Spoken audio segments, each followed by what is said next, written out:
امام کے ساتھ کسی چیز میں قرات نہیں ہے، امام کے پیچھے مقتدی قرات نہیں کرے گا۔ اور اسی پر آگے جو حدیث پاک آئی ہے جس کو درمزی کے اندر نقل کیا ہے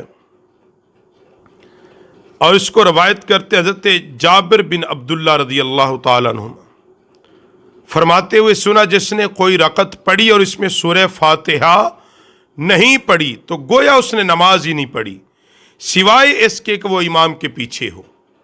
یہ جو ہے کہ جس کی فاتحہ نہیں اس کی نماز نہیں، اس کا مراد اکیلے جب نماز پڑھیں۔ جب آپ امام کے پیچھے پڑھیں گے تو پھر آپ قرات نہیں کریں گے۔ عمران بن حسین رضی اللہ تعالیٰ عنہ روایت کرتے ہیں، ابو داؤد کے اندر یہ حدیث ہے کہ حضور آقا علیہ الصلوۃ والسلام نے انہیں نماز پڑھائی۔ جب آپ نماز سے فارغ ہوئے تو فرمایا، تم میں سے سورہ سبح اسم ربک الاعلی کس نے پڑھی؟ یعنی آقا علیہ الصلوۃ والسلام نے نماز پڑھائی تو نماز کے اندر اس سورہ مبارکہ کی تلاوت کی۔ اب پیچھے کوئی کھڑا تھا، وہ بھی پڑھ رہا تھا، تو ایک آدمی نے عرض کی، یا رسول اللہ صلی اللہ علیہ وسلم میں نے، تو آپ علیہ الصلوۃ والسلام نے فرمایا، میں جان گیا تھا تم میں سے کوئی مجھ سے جھگڑ رہا ہے۔ یعنی نبی علیہ الصلوۃ والسلام تو اپنے علم غیب سے جان گئے جو اللہ نے ان کو عطا فرمایا تھا، لیکن یہاں بتایا کہ تمہارے پڑھنے کی ضرورت نہیں تھی۔ اور اسی طرز پر دوسری حدیث ہے کہ حضور نبی اکرم صلی اللہ علیہ وسلم نے ظہر کی نماز پڑھائی۔ یہ توجہ سی، یہ ابو داؤد کے اندر حدیث ہے کہ آقا علیہ السلام نے ظہر کی نماز پڑھائی، ظہر کی، جس میں بلند آواز سے قرات نہیں ہوتی، آہستہ ہوتی ہے۔ تو ایک شخص آیا اور اس نے آپ کے پیچھے سورہ سبح اسم ربک الاعلی پڑھنی شروع کر دی، یعنی قرات، اپنی قرات بھی شروع کر دی۔ تو آپ علیہ الصلوۃ والسلام جب نماز سے فارغ ہوئے تو آپ علیہ السلام نے فرمایا، تم میں سے کس نے قرات کی ہے؟ صحابہ نے عرض کی، ایک آدمی نے عرض کی، یا رسول اللہ میں۔ تو آقا علیہ الصلوۃ والسلام نے فرمایا، میں جان گیا تھا تم میں سے کوئی مجھ سے جھگڑ رہا ہے۔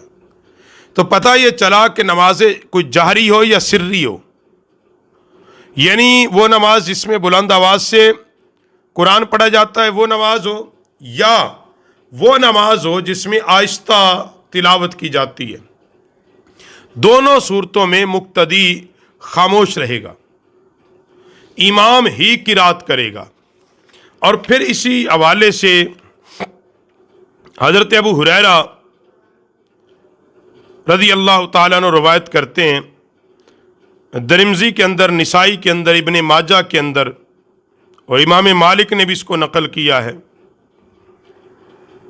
کہ حضرت ابو ہریرہ روایت کرتے ہیں کہ حضور نبی اکرم صلی اللہ علیہ وسلم نے ایک جہری نماز سے فارغ ہو کر فرمایا، کیا تم میں سے کسی نے اب میرے ساتھ قرات کی تھی؟ تو ایک شخص نے عرض کی، جی ہاں یا رسول اللہ صلی اللہ علیہ وسلم۔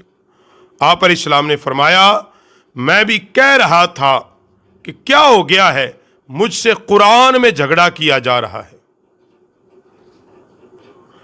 اور راوی کہتے ہیں، یعنی حضرت ابو ہریرہ کہتے ہیں، یہ سننے کے بعد صحابہ اکرام حضور نبی علیہ السلام کے ساتھ جہری نمازوں میں قرات سے رک گئے۔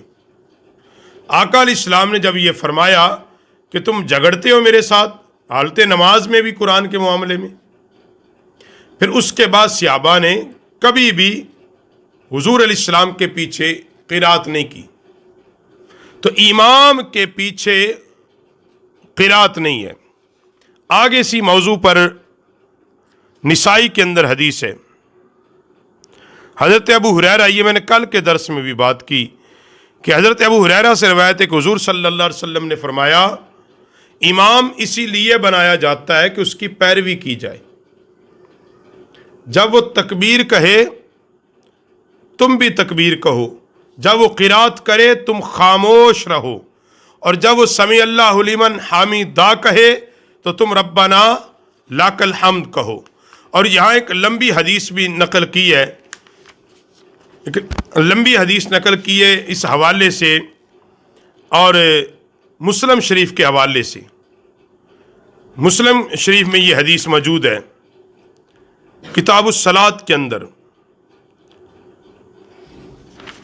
اور اس حدیث کا راوی جو ہے وہ عبداللہ رقاشی رضی اللہ تعالیٰ عنہ ہے۔ بیان کرتے ہیں کہ ایک مرتبہ میں نے حضرت ابو موسیٰ اشعری کے ساتھ نماز پڑھی رضی اللہ تعالیٰ عنہ۔ جب وہ قعدہ کے قریب تھے تو ایک شخص نے کہا یہ نماز نیکی اور پاکیزگی کے ساتھ پڑھی گئی۔ جب وہ نماز سے فارغ ہو گئے تو انہوں نے مڑ کر دیکھا، پوچھا کہ تم میں سے کس نے یہ بات کہی؟ یعنی جماعت کھڑی تھی، ایک آدمی آیا، اس نے اونچی آواز سے یہ بات کہہ دی۔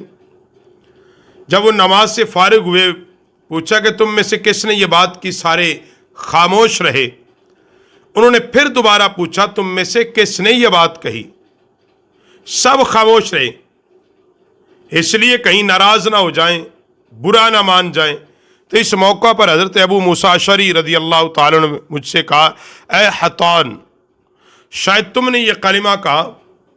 میں نے کہا کہ نہیں، مجھے تو آپ کا ڈر تھا۔ پھر لوگوں میں سے ایک شخص نے کہا کہ میں نے یہ کلمہ کہا ہے، میں نے یہ بات کہی تھی کہ جب نماز پڑھ رہے تھے کہ یہ نماز نیکی اور پاکیزگی کے ساتھ ہے، لیکن میری نیت سوائے بھلائی کے کچھ نہ تھی۔ تو حضرت ابو موسیٰ اشعری رضی اللہ تعالیٰ نے فرمایا، کیا تم نہیں جانتے کہ نماز میں کیا کہنا چاہیے؟ حالت نماز میں کہنا کیا چاہیے؟ لقمہ دینا تو کیا کہنا چاہیے؟ تو کہتے ہیں کہ حضرت ابو موسیٰ اشعری نے بیان کیا کہ رسول پاک صلی اللہ علیہ وسلم نے ہمیں خطبہ دیا، ہمیں نماز کا مکمل طریقہ بتلا دیا۔ آپ علیہ السلام نے فرمایا، جب تم نماز پڑھنے لگو تو سب سے پہلے اپنی صفیں درست کرو۔ یہ نماز کا پورا طریقہ اس حدیث میں، اور یہ مسلم شریف کے اندر ہے۔ اب کوئی نہ مانے، منانا تو ہمارا کام نہیں ہے، صرف پیغام پہنچانا ہمارا کام ہے۔ اب کوئی ضد پہ اٹکا رہے تو ہم اس کا کیا کہہ سکتے ہیں اس کو؟ اب یہ پورا طریقہ بیان کون کرتے؟ حضرت ابو موسیٰ اشعری۔ اور اس حدیث کو کس کتاب میں لائے؟ مسلم شریف کے اندر اور ابن حبان کے اندر بھی۔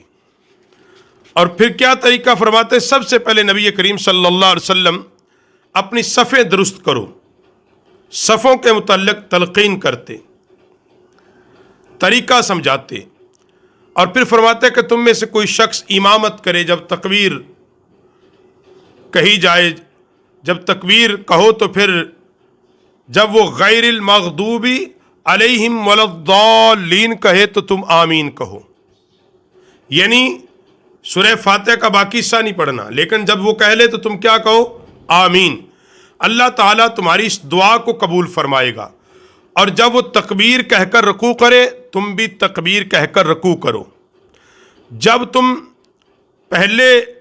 تم سے پہلے رکوع کرے گا وہ تم سے پہلے رکوع سے سر اٹھائے گا، یعنی امام پہلے رکوع کرے گا، پہلے سر اٹھائے گا۔ اور نبی علیہ السلام نے فرمایا اس طرح تمہارا عمل اس کے مقابل میں ہو جائے گا۔ اور جب سمیع اللہ لمن حمیدہ کہے تو تم کہو ربنا لک الحمد۔ اللہ تعالیٰ تمہارا قول سنتا ہے۔ تمہارے نبی کی زبان پر اللہ تعالیٰ نے سمیع اللہ لمن حمیدہ جاری کیا۔ اور پھر جب امام تکبیر کہہ کر سجدہ کرے تو تم بھی تکبیر کہہ کر سجدہ کرو۔ امام تم سے پہلے سجدہ کرے گا اور تم سے پہلے سجدے سے سر اٹھائے گا۔ اور پھر رسول پاک علیہ السلام نے فرمایا تمہارا یہ عمل امام کے مقابلہ میں ہوگا۔ اور جب امام قعدے میں بیٹھے تو تم سب سے پہلے یہ کلمات التحیات للہ والصلوات، یعنی یہ پوری تشہد عبدہ و رسولہ پڑھو۔ تو یہ نماز کا طریقہ حضرت ابو موسیٰ اشعری نے سکھایا دوسرے ساتھی کو، کہ نبی علیہ السلام نے اس طرح ہمیں نماز پڑھنے کا طریق بتایا۔ یہاں بھی کیا بات ہوئی کہ امام کے پیچھے قرات نہیں ہے، جو ایک حصہ مقتدیوں کو ہے اور ایک حصہ امام کا ہے۔ اور پھر اسی موضوع پر آگے حدیث لائے ہیں، ابو موسیٰ اشعری سے روایت کرتے ہیں کہ نبی علیہ السلام نے فرمایا جب امام قرات کرے تو تم خاموش رہو، اور ابن ماجہ کے اندر ہے۔ جب امام قرات کرے تم خاموش رہو، جب وہ قاعدے میں ہو تو تم پہلے التحیات پڑھا کرو، یعنی تشہد تم نے بھی پڑھنا ہے اور وہ بھی پڑھیں گے۔ حضرت نافع روایت کرتے ہیں عبداللہ بن عمر رضی اللہ تعالیٰ عنہ سے کہ مقتدی کی قرات کے بارے میں ان سے سوال کیا گیا کہ مقتدی بھی امام کے پیچھے قرات کرے گا؟ تو انہوں نے فرمایا جب تم میں سے کوئی امام کے پیچھے نماز پڑھے تو امام کی قرات کافی ہے، جب اکیلا پڑھے تو خود قرات کرے۔ اور حضرت نافع فرماتے حضرت عبداللہ بن عمر رضی اللہ تعالیٰ عنہ خود بھی امام کے پیچھے قرات نہیں کرتے تھے، ان کا اپنا بھی یہ عمل تھا کہ وہ امام کے پیچھے قرات نہیں کرتے تھے۔ اور اس کو امام محمد نے بھی نقل کیا ہے عبداللہ بن مسعود کے حوالے سے کہ امام کی اقتداء میں قرات کرنے کے بارے میں جب ان سے پوچھا گیا تو انہوں نے فرمایا خاموش رہو کہ نماز میں مصروفیت ہے، تجھے امام میں قرات کی کفایت کرے گی، امام کی جو قرات ہے وہ تجھے کفایت کر جائے گی، تیرے لیے کافی ہو جائے گی۔ اور اسی موضوع پر مصنف عبد الرزاق کے اندر بھی یہ حدیث ہے کہ زید بن اسلم رضی اللہ تعالی روایت کرتے ہیں حضور نبی اکرم صلی اللہ علیہ وسلم امام کی اقتداء میں قرات کرنے سے منع فرمایا کرتے تھے۔ اور مصنف عبد الرزاق کہتے کہ ہمارے مشائخ نے مجھے بتایا ہے کہ حضرت مولا کائنات نے فرمایا اس شخص کی نماز ہی نہیں جو امام کی اقتداء میں قرات کرے۔ اور حضرت موسیٰ بن عقبہ نے مجھے بتایا کہ رسول پاک صلی اللہ علیہ وسلم جناب حضرت ابو بکر صدیق، حضرت عمر، حضرت عثمان رضی اللہ تعالیٰ عنہ امام کے پیچھے قرات کرنے سے منع فرمایا کرتے تھے۔ تو خلاصہ کلام یہ، اس پر بہت ساری احادیث ابھی موجود ہے، ان کو پڑھا جا سکتا ہے۔ اور یہاں ایک قول حضرت عمر بن خطاب رضی اللہ تعالیٰ عنہ سے مصنف عبد الرزاق کے اندر ہے کہ میری خواہش ہے جو امام کے پیچھے قرات کرے اس کے منہ میں پتھر ہو۔ کون کہہ رہے ہیں؟ حضرت عمر بن خطاب۔ اور مولا کائنات علی پاک نے امام کی اقتداء میں قرات کرنے سے منع فرمایا ہے، عبداللہ بن عباس نے اس سے منع فرمایا ہے۔ تو صحابہ کی ایک کثیر جماعت سے روایت ہے کہ امام کے پیچھے آپ قرات نہیں کریں گے، امام کی قرات ہی مقتدی کی قرات ہے۔ اور یہ کوئی فقہی مسئلہ نہیں، یہ احادیث صحیحہ کا مسئلہ ہے، یہ نبی علیہ الصلوۃ والسلام کے فرامین سے ثابت مسئلہ ہے۔ اب کوئی زبر جور کرے اور اپنی مرضی سے حدیث کے معنی بیان کرے اور زبردستی کہے نہیں جی پیچھے پڑھنی ہی ہے، تو اب اس کا ہم کیا کر سکتے ہیں؟ امام اقتداء کے لیے ہوتا ہے، ہاں اکیلے جب نماز پڑھے اب قرات کریں، اللہ ہمیں توفیق عمل عطا فرمائے۔